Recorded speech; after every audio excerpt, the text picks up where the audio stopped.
Joining me now is Senator Alex Padilla. He's the Democrat from California. Let's start with some of the picks President-elect Trump has announced this week, Senator. We had breaking news in the past hour that Trump intends to name fossil fuel executive Chris Wright as his energy secretary. Wright has been an outspoken supporter of oil and gas drilling, including fracking. This comes as some of Trump's other choices face serious questions about their qualifications and their fitness, including Matt Gaetz as Attorney General, Fox News host Pete Hegseth as Secretary of Defense, and Robert F. Kennedy Jr. at Health and Human Services. The incoming Senate Majority Leader, John Thune, has said all options are on the table to get Trump the team he wants as quickly as possible, including perhaps recess appointments that would sidestep the confirmation process. What are Democrats prepared to do in response? Well, good to be back with you, Reverend. What are Democrats prepared to do in response? Whatever it takes, not just to uphold the Constitution of the United States, but the interests of the people here. Donald Trump is way beyond making a mockery of what an incoming president should be doing, regardless of who's in the majority of Congress. It's one thing to have policy disagreements, but the examples that you laid out, whether it's Tulsi Gabbard having privy to the most sensitive intelligence information when she has sided with the leaders of Syria and Russia and others, is undermining our national security. The selection of Matt Gaetz, are you kidding me? As a potential Attorney General of the United States. You make reference to this ethics report. That's just the beginning of it. This is not a guy who's gotten in trouble for stealing bubblegum, right? The accusations against him, the witnesses and evidence against him has to do with sex trafficking of minors, among other things. So these are people who are far from being qualified to be in the position that Donald Trump wants. Let me stop you right there, because you're on Judiciary Committee. On the topic of Trump's pick for Attorney General, NBC is reporting tonight that a majority of Senate Republicans doubt Matt Gaetz will be confirmed as Attorney General, according to sources.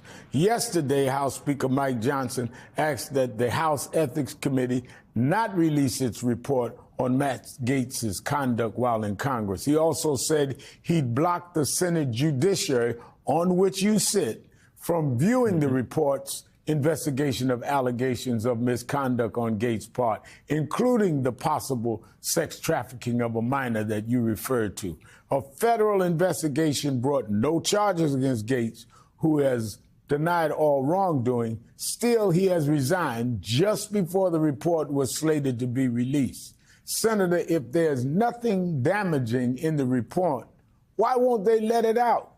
And what can the Senate do to get their hands on it? Well, that's what I've been saying now for days. What are they afraid of? Whether it's by not releasing the report, which is relevant if we're going to consider this nomination, or B, we hear that President-elect Trump is going around the traditional FBI background check and vetting for his nominees, with the Senate is going to consider them. So I think there's two things at play here. Number one, we need to get not just the report that was on the verge of being released, but any supporting evidence, documentation, and I think we'd be more than happy to hear from witnesses that were part of that process.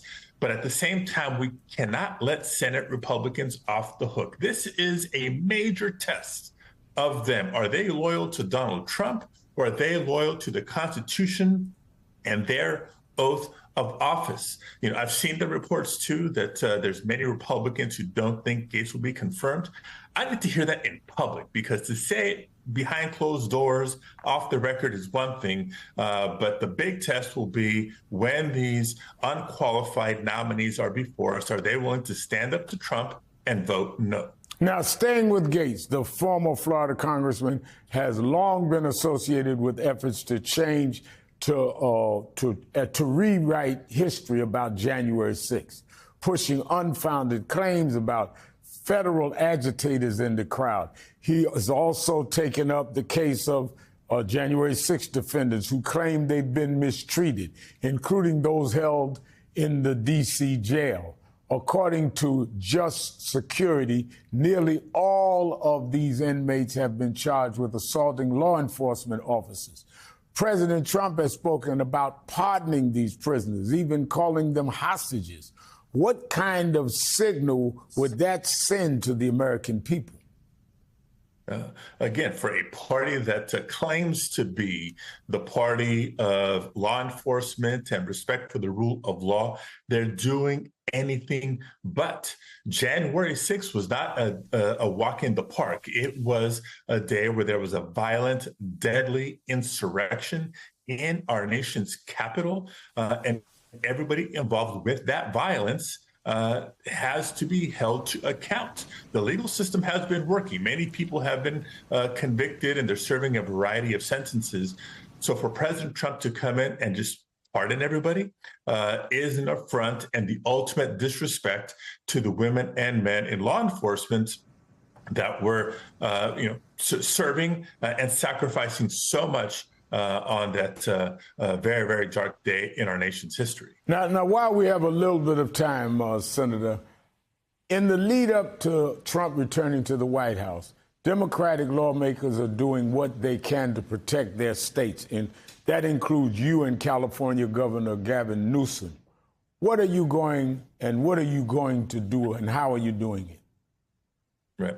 Well, look, I don't think I'm exaggerating when I say we know Donald Trump has it in for California, and there's nothing that he would love to do better than scrape back a lot of the federal funds that have come to the state of California and undo the policies that we're trying to lead on, whether it's access to health care, whether it's environmental protection, whether it's protecting a woman's right to choose, or anything else. And so we are working, Governor Newsom and I, with the Biden administration to lock in some of these policy changes, let California continue to lead on providing more health care for more people, what we're doing to clean the air, provide clean water for Californians. And the biggest example is really the disaster relief that we deserve for the wildfires and the floods that have ravaged California in recent years. So we want to pin that money down so Donald Trump can't claw it back while we brace ourselves for 4 years of an antagonistic Trump administration. All right. Thanks to California Senator Alex Padilla.